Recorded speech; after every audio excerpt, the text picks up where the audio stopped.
جب امی ابا سیلاب کی نظر ہو گئے تو میرا ٹھکانہ چچا کا گھر بنا.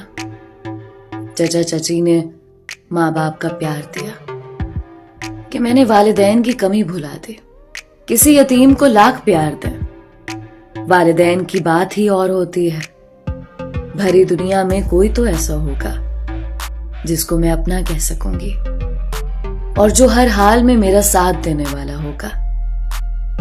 میٹرک میں تھی کہ چچا چچی کو میرے بیاہ کی فکر لاحق ہو گئی. وہ ڈرتے تھے کہ اگر غلط جگہ بیاہ دیا تو لوگ ہمیں ہی الزام دیں گے.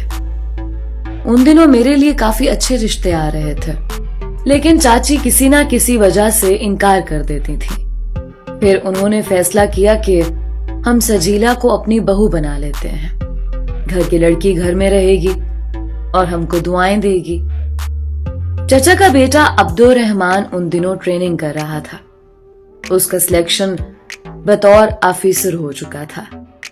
وہ 7ویں جماعت سے ہی اکیڈمی چلا گیا تھا. اس وجہ سے نہ تو میں اس سے مانوس تھی اور نہ وہ مجھ پر مہربان. اس کی عادت عجیب تھی. جب وہ چھٹیوں میں گھر آتا سب سے الگ تھلگ رہتا. بے حد سنجیدہ طبیعت کا مالک تھا. زیادہ تر اپنی پڑھائی میں مشغول رہتا. وہ اپنے والدین سے بھی کم بات کرتا تھا. وہ مجھ سے 10 برس بڑا تھا. ہمارے درمیان اتنی اجنبیت تھی کہ بات کرنا تو درکنار، میں اس کے سامنے بھی نہیں جاتی تھی. جب میں نے سنا کہ میری شادی عبدالرحمان سے ہو رہی ہے تو بہت گھبرا گئی. اسے بھی والدین کا فیصلہ پسند نہیں آیا. اس نے صاف انکار کر دیا، لیکن والدین نے بیٹے پر اس قدر دباؤ ڈالا کہ وہ پریشان ہو گیا. جو ہی ٹریننگ ختم ہوئی چچا نے اس کی مرضی کی پرواہ کیے بغیر شادی کی تیاریاں شروع کر دیں. اس نے ماں سے کہا کہ تمہاری خاطر میں سہرا باندھ تو لوں گا مگر سجیلا کو کوئی خوشی نہیں دے سکوں گا. شادی کی رسومات تک وہ خاموش رہا، لیکن جب رات کو میرے کمرے میں آیا اس نے میرا گھونگھٹ بھی نہیں اٹھایا.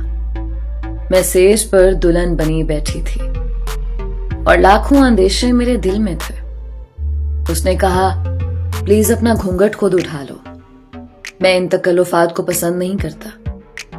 میں ساکن بیٹھی تھی، اب خود کو ذلیل محسوس کرنے لگی تھی. کیا میں چلاؤں؟ اس نے کہا تو میں سہم گئی اور جلدی سے گھونگھٹ اٹھا دیا. تبھی وہ سپاٹ لہجے میں بولا سیدھے طریقے سے دوپٹہ اوڑھو اور میری بات غور سے سنو. زندگی مذاق نہیں ہے کہ اس کو دوسروں کی خوشی کے لیے بسر کی جائے. میرا دل تم کو قبول نہیں کرتا. یہ بات میں نے امی اور ابو کو سمجھانے کی کوشش کی تھی مگر وہ نہیں سمجھ سکے. لہٰذا اب میں ہمیشہ کے لیے اس گھر سے جا رہا ہوں.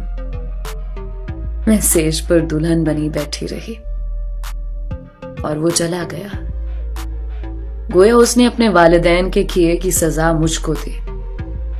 پھر نہ تو میں نے زندگی بھر عبدالرحمان کا منہ دیکھا اور نہ خوشی کا.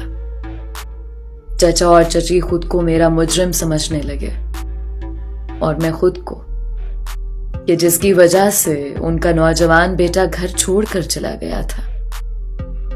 بعد میں عبدالرحمان جس کو چاہتے تھے انہوں نے اسی لڑکی سے شادی کر لی. اب وہ کبھی کبھی اپنی ماں سے فون پر بات کر لیتے تھے. چچا نے تو کہہ دیا تھا کہ میں زندگی بھر اس بیٹے کی صورت نہیں دیکھوں گا جس نے یتیم کا خیال نہیں کیا. ان دنوں میرے دل کی کیفیت ناگفتہ بہ تھی. لوگ آ کر افسوس کرتے، میں ٹکر ٹکر ان کو دیکھتی.